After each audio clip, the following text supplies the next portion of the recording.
Bonjour, je m'appelle Christine Loisel et je suis là pour vous présenter notre livre, un ouvrage collectif qui est paru à l'Harmattan en septembre 2015, Au bord du divan. Ce livre est né de rencontres.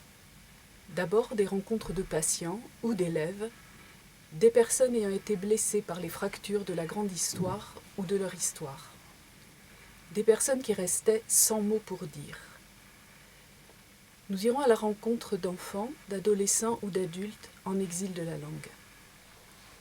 Mais ce livre est aussi né des rencontres régulières depuis plus de 10 ans entre des professionnels détachés de tout dogmatisme, passionnés par leur travail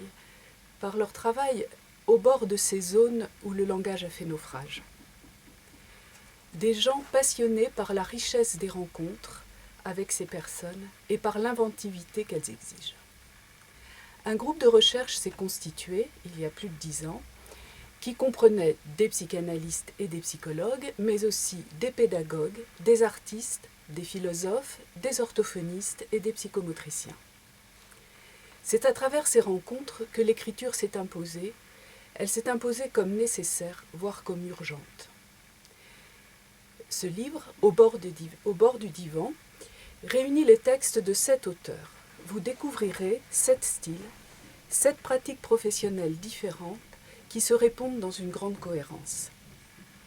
Du suivi d'un enfant autiste à un voyage en Arménie, en passant par l'écoute d'adultes engagés dans une cure psychanalytique type ou d'adolescents un peu perdus dans leur école, nous interrogerons la place de l'histoire, de la misère sociale et de la psychanalyse. La condition pour participer à ce groupe de recherche et pour écrire dans cet ouvrage était de narrer la rencontre, le travail au plus près de l'être et des corps en présence, de présenter un témoignage vivant de nos hésitations, de nos tâtonnements et des points d'accroche où parfois émerge le processus psychanalytique. Ce livre, je crois, dépasse le cadre du trauma. C'est un outil clinique où chacun peut penser, associer, inventer, imaginer. Il montre que la psychanalyse n'est ni un dogme dépassé, ni une pratique hermétique inaccessible aux novices ou aux non-pratiquants. Il permet de comprendre peut-être, mais de ressentir surtout, comment le travail analytique débute quand il n'y a pas de mots pour dire. Il peut également permettre à des thérapeutes de saisir ces moments d'accompagnement bien particuliers. Mais ce livre, ce groupe de travail, ne serait rien sans la confiance et la bienveillance qui soutiennent constamment la relation entre une personne singulière et le professionnel qui l'écoute, mais également entre les professionnels qui ont cheminé ensemble tout au long des années et qui ont choisi d'écrire.